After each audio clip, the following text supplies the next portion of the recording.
What's up, everybody? This is Eden the Hero, and this is my mini vlog series called Deep Dive. Welcome. So today I really just wanted to talk about and take a deep dive into my identity. So, how do I identify? Fun. So I was always told I'm black when I was younger. But as I got older and I started understanding ethnicity, culture, identity, really trying to just figure myself out, because even though my family identifies as just Black American or African American, I personally consider myself multiracial American. And my parents told me what their parents are made up of, and so I just feel like Black American is so, it just lacks the fullness of our identities, of our ethnicities and everything. So like, one of the things I hate about filling out an application is having to self-identify and having to choose Black. Do you speak Spanish or not? And it's like, I despise having to do that. Having to tell these people who I am, and then they don't really give specific. They only give you white, Black, Spanish, or Pacific Islander. Like, America's it's just so fucking stifling in how we identify. And with the things that are going on right now, they're trying to erase the identity of transgender people, which I fall under that umbrella as well. But early on in my life, I was told I was Black, and then I'm told I'm not Black in school. So you got your Black friends telling you you're not Black, or in my dating in my dating history, Hispanic woman that I dated. Well, no, there was more than one. There was one person that was someone I dated online that was like, if I was any darker, she wouldn't be interested in me. And I'm just like, that's fucking weird. I don't know how I felt about it at the time, but now I'm just like, that's racist as fuck. And this person was not white. They were Guyanese. They were Guyanese and some other type of Hispanic. I was just like, that's so weird. I've been told that I've dated, I prefer dating light-skinned women. And that's not necessarily just because of it's not a colorist thing. It's not that. It was more about me being vain, because I like how I look, and I was feeling myself, and I still feel myself, but it's still a preference of mine. But I don't discriminate. I really don't, because if you fine, you fine. If we vibe, we vibe. So I don't really use color to say yay or nay, but I'm in a space now where I'm just like, I want what I want, and that's not being a colorist or a racist or anything. It's just what I prefer. And there's more of a understanding on that side too, because of just the discrimination that light-skinned people get from our own communities. But going back to my earlier life of just trying to figure out my self-identity and wanting to understand how to move through this world. Do I just say I'm Black? They're like, nah, there's something else in you. Like, they won't let you just be Black when you're this light and got this kind of hair. And then you see the rest of my family and they're just like, nah, y'all ain't Black. But funny enough, I really want to get I want to do the 23andMe or Ancestry. I want to do one of them to just see what am I made up of? What is my family lineage and history and all of that good stuff, because I just want to embrace all parts of my family. Like, I don't want to be specific to just black. I think that just lacks so much culture that you miss out on. Now, don't get me wrong.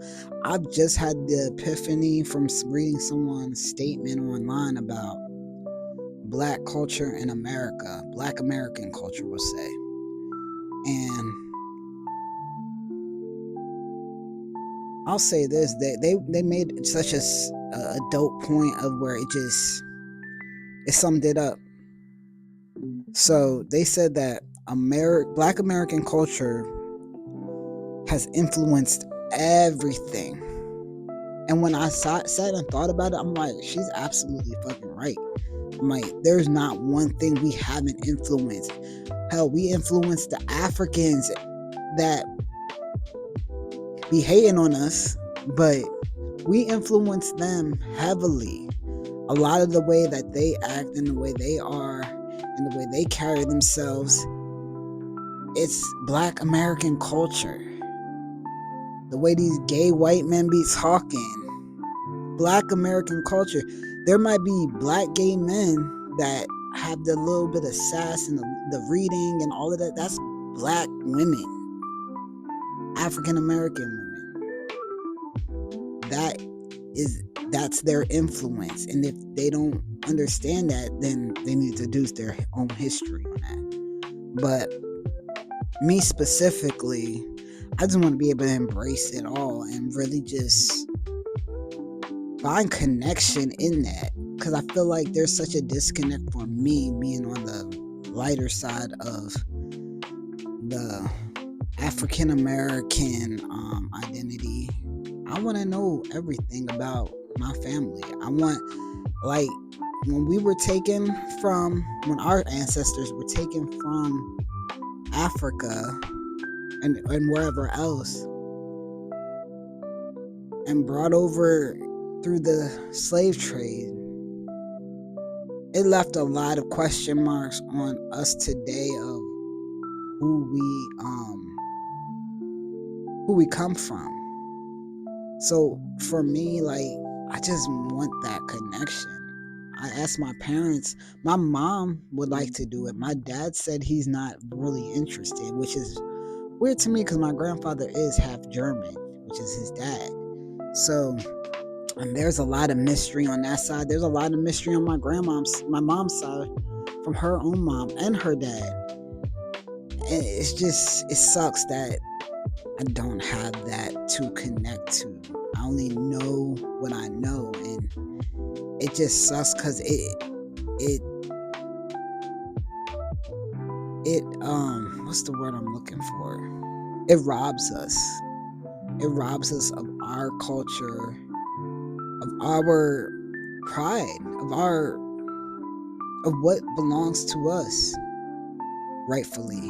So identity, when it comes to ethnicity, I go by today multiracial or multicultural.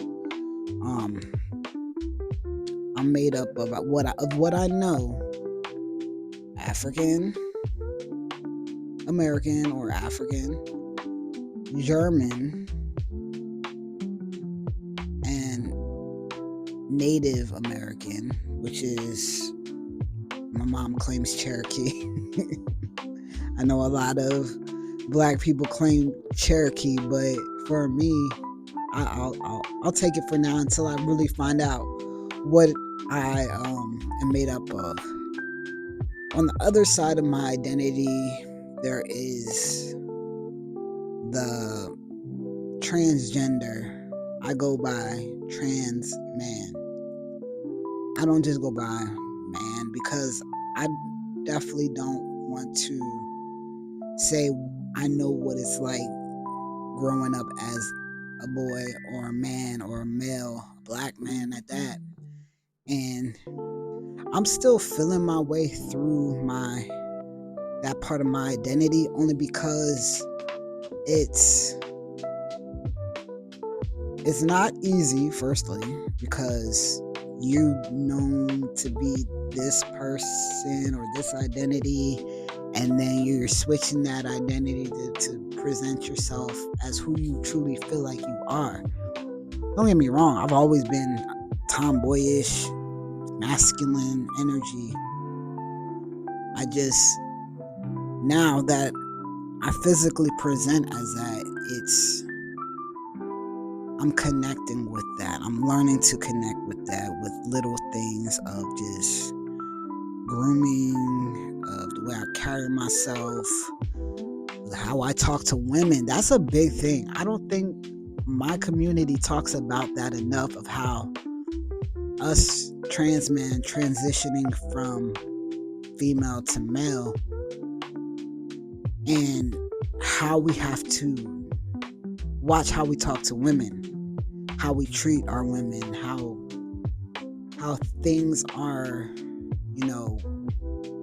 different. We can't just wild out or physically fight a woman.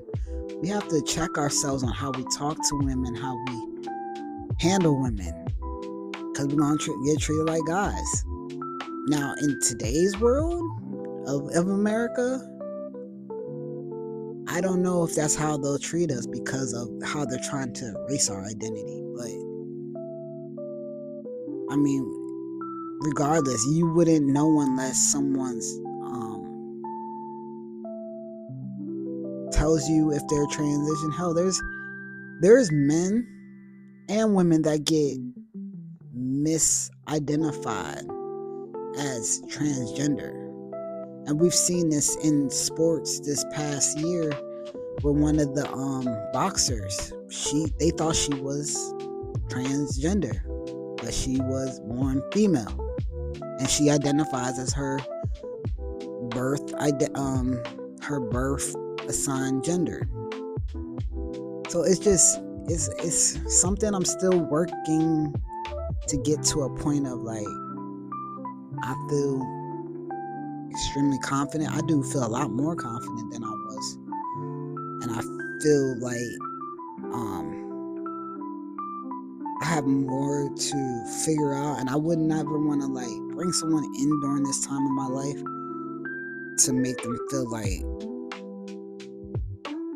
I'm not as confident with them as I would like to be. But it's a work in progress every day. I feel more comfort into my identity as I go along each day, despite what the fuck is going on in America right now. But that's pretty much it. My identity, I identify as multicultural, but black and trans male. I'm on the binary. I'm not gonna sit here and talk about any other identities, because this is about my deep dive. But yeah, I'm gonna leave it right there. This has been a deep dive with me, Ian the Hero. Thanks for watching.